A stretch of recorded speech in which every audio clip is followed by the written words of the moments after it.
नमस्कार, TVN TV की बड़ी खबरों में आपका स्वागत है। मैं हूं आपके साथ नेहा। आज हम इस बुलेटिन में जानेंगे पहलगाम पर कांग्रेस नेताओं की जुबान क्यों है बेलगाम। बात करेंगे कैसे पाक का मददगार चीन खुद फंसते जा रहा है। एक नजर डालेंगे जम्मू कश्मीर विधानसभा पर, जहां भावुक हुए सीएम उमर अब्दुल्ला। जानेंगे यूपी से कैसे चुन चुन कर किया पाकिस्तानी नागरिकों को बाहर। और बुलेटिन के आखिर में देखेंगे शशि थरूर ने देशभक्ति दिखाई तो पार्टी भक्ति पर उठ गए सवाल को। लेकिन इन सभी खबरों से पहले एक नजर आज की कुछ हेडलाइंस पर। प्रयागराज में शिक्षा निर्देशालय के ऑफिस में लगी भीषण आग, 5000 से ज्यादा फाइलें जलकर राख। पाकिस्तानी न्यूज चैनलों पर भारत ने लगाया बैन, शोएब अख्तर आरजू कासमी का यूट्यूब चैनल भी हुआ बंद। दिल्ली में रह रहे 5000 से ज्यादा पाकिस्तानी नागरिक, आईबी की लिस्ट सामने आई तो मचा हड़कंप, पुलिस अलर्ट मोड पर। यूपी में वसीयत और बंटवारे के मामलों में योगी सरकार का बड़ा फैसला, सभी 75 जिलों में लागू होगा एक जैसा नियम। केरल सीएम ऑफिस को मिली बम से उड़ाने की धमकी, पीएम मोदी के दौरे से पहले फैली दहशत।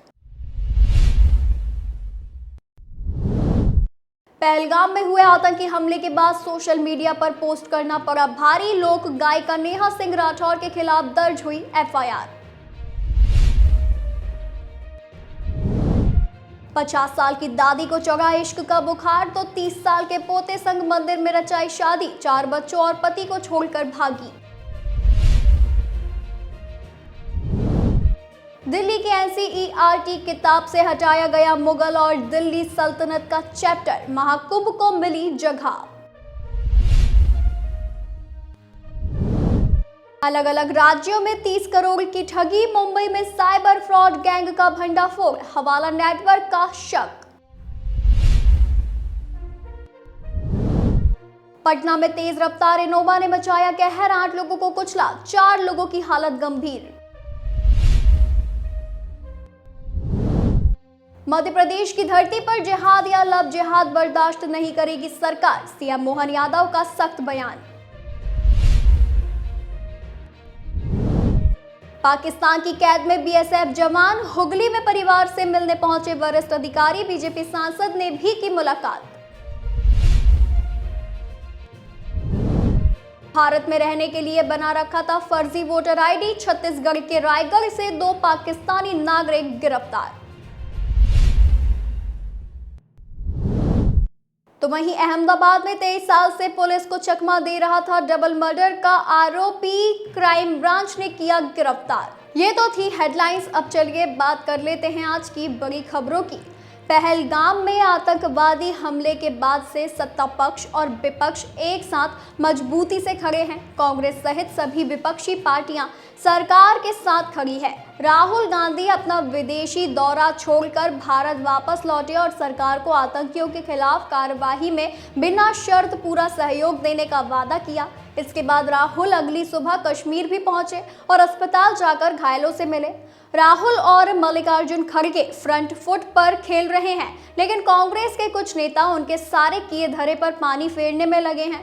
जम्मू कश्मीर हमले के बाद सभी आक्रोशित हैं और आतंकियों को सख्त सबक सिखाने की मांग कर रहे हैं, लेकिन दूसरी तरफ कांग्रेस के कुछ नेताओं के बयान कश्मकश में डालने वाले हैं। पुलवामा और उरी के बाद जिस तरह से कांग्रेस नेताओं ने विवादित बयान दिए थे, उसी तरह से पहलगाम हमले के बाद रॉबर्ट वाड्रा से लेकर मणिशंकर अय्यर और कर्नाटक के सीएम सिद्धारमैया ने कुछ ऐसे बयान दिए हैं जिससे कांग्रेस को घेरने का मौका बीजेपी के हाथ लग गया है। इस तरह से राहुल और खड़गे की सारी उम्मीदों पर कहीं पानी ना फेर दिया जाए। पहलगाम हमले के बाद कांग्रेस ने कोई सवाल खड़ा नहीं किया और सीधे सीधे केंद्र सरकार के साथ कंधे से कंधा मिलाकर चल रही है। पीएम मोदी की तरह राहुल गांधी अपना विदेशी दौरा छोड़कर भारत लौटे। राहुल सीधे कांग्रेस की शीर्ष इकाई CWC की बैठक में गए, जहां पहलगाम आतंकी हमले में मरने वालों को श्रद्धांजलि दी गई। आतंकवाद के खिलाफ मजबूती से खड़ा होने का कांग्रेस ने संकल्प दोहराया और पूरे देश की एकजुटता की बात कही गई। इसके बाद राहुल उस ऑल पार्टी मीटिंग में गए जिसे कांग्रेस की मांग के बाद केंद्र सरकार ने बुलाई थी। पहलगाम हमले के बाद कांग्रेस महासचिव प्रियंका गांधी के पति रॉबर्ट वाड्रा ने कहा था कि मुझे बहुत बुरा लग रहा है, मेरी गहरी संवेदनाएं इस आतंकी घटना में मारे गए लोगों के प्रति है। हमारे देश में हम देखते हैं कि ये सरकार हिंदुत्व की बात करती है और अल्पसंख्यक असहज और परेशान महसूस करते हैं। आप अगर इस आतंकी घटना का विश्लेषण करते हैं, यदि वे यानी आतंकवादी लोगों की पहचान देख रहे हैं तो वे ऐसा क्यों कर रहे हैं? क्योंकि हमारे देश में हिंदुओं और मुसलमानों के बीच एक विभाजन पैदा हो गया है और अल्पसंख्यक खुद को असुरक्षित महसूस कर रहे हैं। रॉबर्ट वाड्रा से लेकर मणिशंकर अय्यर और सिद्धारमैया के पहलगाम पर दिए गए बयान को लेकर बीजेपी घेरने में जुटी हुई है। बीजेपी ने कहना शुरू कर दिया है कि सिद्धारमैया इस संकट की घड़ी में सियासी रोटी सेकने की कोशिश में लगे हुए हैं। कांग्रेस नेताओं के द्वारा दिए गए बयानों को पाकिस्तान की प्रोपेगेंडा मशीनरी हथियार के रूप में भारत के ही खिलाफ इस्तेमाल करके नैरेटिव गढ़ने का काम कर रही है। बीजेपी नेता अशोक ने कहा कि ऐसे वक्त में जब देश में युद्ध का खतरा मंडरा रहा है, उस संवेदनशील परिस्थिति में कांग्रेस नेता पाकिस्तान की कठपुतली की तरह व्यवहार कर रहे हैं।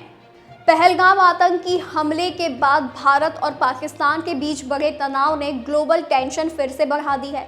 भारत के एक्शन से बौखलाया पाकिस्तान अब अपने मित्र देशों के सामने कटोरा लेकर गिड़गिड़ाता नजर आ रहा है। जी हां, हाल ही में पाकिस्तान ने चीन से स्वैप लाइन $10 अरब बढ़ाने की गुहार लगाई है, लेकिन पाक का सबसे बड़ा मददगार यानी चीन इस समय खुद फंसा हुआ है और हालात ये हैं कि ट्रंप टैरिफ के चलते देश में कई फैक्ट्रियों पर ताले लगने लगे हैं और करोड़ों लोगों पर बेरोजगारी का संकट मंडरा रहा है।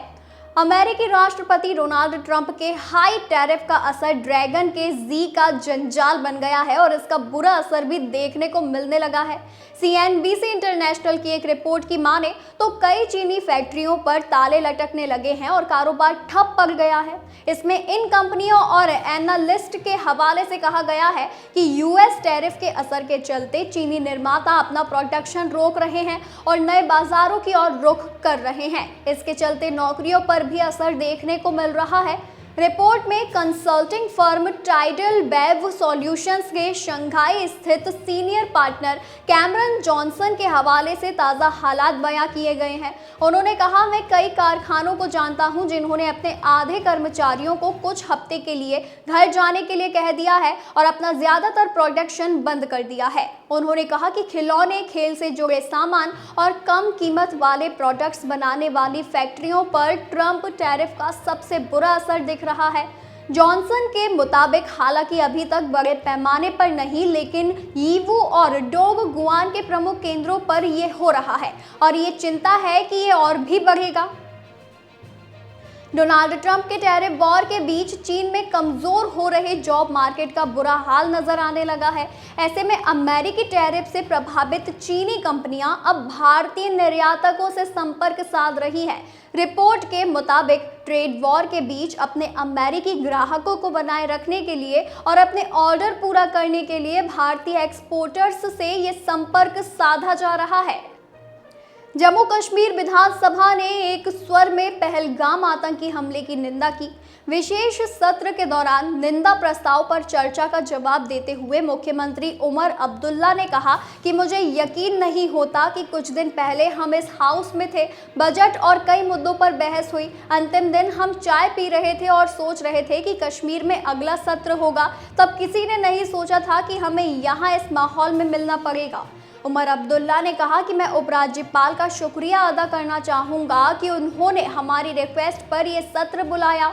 हमारे मंत्रिमंडल में जब इस हमले के बाद बैठक बुलाई गई, उस समय तय हुआ कि हम उपराज्यपाल से गुजारिश करेंगे कि वह एक दिन का सेशन बुलाए।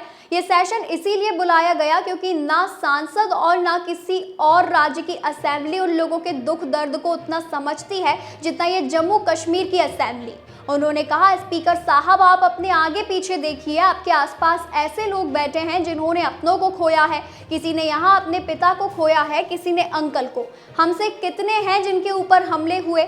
नेशनल कॉन्फ्रेंस के नेता उमर अब्दुल्ला ने कहा कि उत्तर से दक्षिण, पूरब से पश्चिम तक पूरा मुल्क इस हमले की लपेट में आया है। ये पहला हमला नहीं था, कई हमले होते देखे हैं। डोडा, अमरनाथ यात्रा, कश्मीरी पंडितों, सरदारों की बस्तियों पर हमले होते देखे। आम नागरिकों पर 21 साल के बाद इतना बड़ा हमला हुआ है। उन्होंने भावुक होते हुए कहा कि मुख्यमंत्री पर्यटन मंत्री होने के नाते हमने लोगों को न्योता दिया था यहाँ आने के लिए। मेजबान होने के नाते हमारी जिम्मेदारी थी कि मैं सभी को यहाँ से सुरक्षित भेजूं, लेकिन नहीं भेज पाया। माफी मांगने के अल्फाज नहीं थे। उमर अब्दुल्ला ने कहा कि मुझे कुछ लोगों ने पूछा था कि क्या हमारा इसमें कसूर क्या है। हम कुछ दिन पहले ही पहली बार कश्मीर आए थे छुट्टी मनाने के लिए, और इस छुट्टी का अब हमें जिंदगी भर खामियाजा भुगतना पड़ेगा। जिन लोगों ने ये किया, इस हमले ने हमें अंदर से खोखला कर दिया है। पहलगाम में आतंकवादी हमले के बाद केंद्र सरकार के निर्देश पर उत्तर प्रदेश से पाकिस्तानी नागरिकों को देश से बाहर कर दिया गया है। मुख्यमंत्री योगी आदित्यनाथ सख्त निर्देश के साथ साथ पल पल मॉनिटरिंग भी कर रहे हैं। बताया जा रहा है कि 24 घंटे में प्रदेश के सभी जिलों में पाकिस्तानी नागरिकों को बाहर करने वाला देश में यूपी पहला राज्य बन गया है। जी हां, आपको बता दें कि वहीं अंतिम बचे एक पाकिस्तानी नागरिक को बुधवार को वापस भेज दिया जाएगा। पुलिस विभाग और खुफिया एजेंसी द्वारा लगातार उस पर नजर रखी जा रही है। पहलगाम में हुए आतंकी हमले के बाद केंद्र सरकार ने पाकिस्तान के खिलाफ कड़ा एक्शन लेते हुए कई अहम निर्णय लिए। इस दौरान केंद्र सरकार ने देश के सभी राज्यों को एडवाइजरी जारी करते हुए पाकिस्तानी नागरिकों को वापस उनके देश भेजने के निर्देश दिए। इस पर मुख्यमंत्री योगी आदित्यनाथ ने गृह विभाग समेत अन्य विभागों के अधिकारियों के साथ उच्च स्तरीय बैठक की। सीएम योगी ने बैठक में अधिकारियों को सख्त निर्देश दिए कि वे प्रदेश में रह रहे पाकिस्तानी नागरिकों को तत्काल प्रदेश से बाहर करने के साथ साथ उन्हें उनके देश रवाना किया जाए। इसके साथ ही सीएम ने निर्देश दिए कि पाकिस्तानी नागरिक वापस अपने देश ही जाएं। इसके लिए उनके साथ पुलिस दल को भेजा जाए ताकि ये सुनिश्चित हो सके कि वह अपने वतन लौट गए हैं। सीएम योगी के निर्देश के बाद प्रदेश के सभी 75 जिलों को अलर्ट करते हुए कार्यवाही के निर्देश दिए गए। पहलगाम में आतंकी हमले के बाद केंद्र सरकार के निर्देश पर उत्तर प्रदेश से पाकिस्तानी नागरिकों को देश से बाहर कर दिया गया है। आपको बता दें, मुख्यमंत्री योगी आदित्यनाथ सख्त निर्देश के साथ मॉनिटरिंग भी कर रहे हैं। पिछले 24 घंटे में प्रदेश के सभी जिलों से पाकिस्तानी नागरिकों को बाहर करने वाला देश में यूपी पहला राज्य बन गया है। बता दें, पहलगाम आतंकवादी हमले को लेकर कांग्रेस नेता शशि थरूर ने जो कहा, उससे उनकी ही पार्टी में विवाद खड़ा हो गया। दरअसल कांग्रेस सांसद ने रविवार को कहा कि पहलगाम में जो कुछ हुआ उसमें खुफिया तंत्र की नाकामी से इनकार नहीं किया जा सकता, लेकिन ये जरूरी नहीं कि इसमें हमेशा ही कामयाबी मिले। यही बात पार्टी नेता उदित राज को रास नहीं आई। उन्होंने शशि थरूर पर सवाल उठाते हुए कहा कि आप कांग्रेस में हैं या फिर बीजेपी में। बता दें कि पहलगाम में 22 अप्रैल को हुए नरसंहार में एक विदेशी सहित 26 नागरिकों की जान चली गई थी। घटना के बाद से ही भारत और पाकिस्तान में तनाव बढ़ चुका है।